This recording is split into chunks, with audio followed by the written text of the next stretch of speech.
My dream was to change the world, and today that dream is stronger than ever before. I want to change the world for God.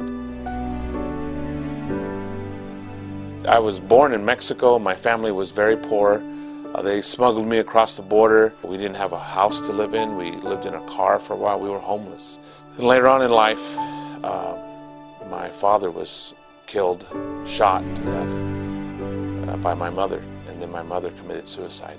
She killed herself. By the time I got to college, which was in itself a miracle, I was very militant. I was an angry young man. I got involved in a lot of politics. I wanted to be a revolutionary. I wanted to change the world. I wanted to make the world better. But even that got to a point where I got very disillusioned and tired of it. It just wasn't really making a difference the way I had hoped. And I'll never forget when I studied about Jesus for the very first time and I saw that he was the true revolutionary.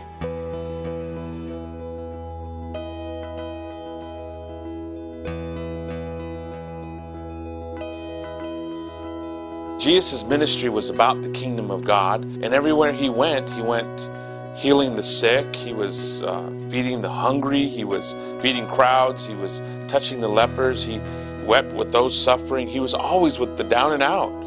Our world is radically changing. Christianity in general is radically changing. Most denominations today are rapidly losing their memberships. The next generations that are coming up now have little or no interest in church, have little or no interest in being religious, and many interpret that as they're ungodly or unspiritual, but in fact, they do have a lot of interest in being spiritual, and they do have a lot of interest in making a difference.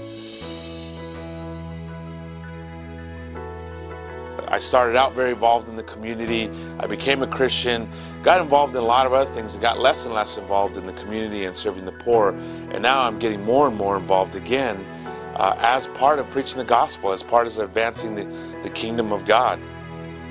These churches that have gotten in the community, that have projects helping the poor around the world, they're drawing younger people, because for many younger people, first they've got to see it in action. First they've got to see the love, and then they begin to understand it.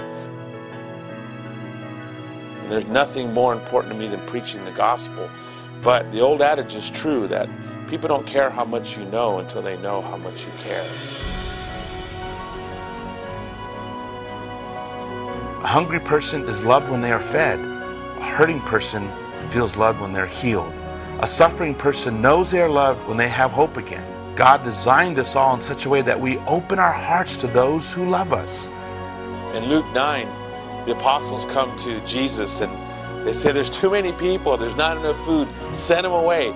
And Jesus says, you give them something to eat.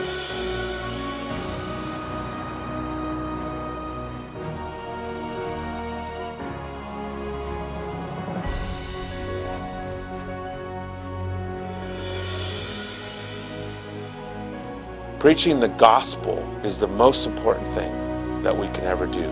But part of that is opening the doors, opening the hearts, and opening the minds. Part of that is feeding them, taking care of them, and helping them. I believe the Hope Worldwide can help us to spread the gospel where traditional church methods do not fit or are even illegal. Hope can be the vehicle through which we are able to love the lost and have disciples of Jesus in every part of the world. I think that when we help the poor, we shine. When the church gets involved in the community, when the church reaches out to disaster victims or to another country, we shine.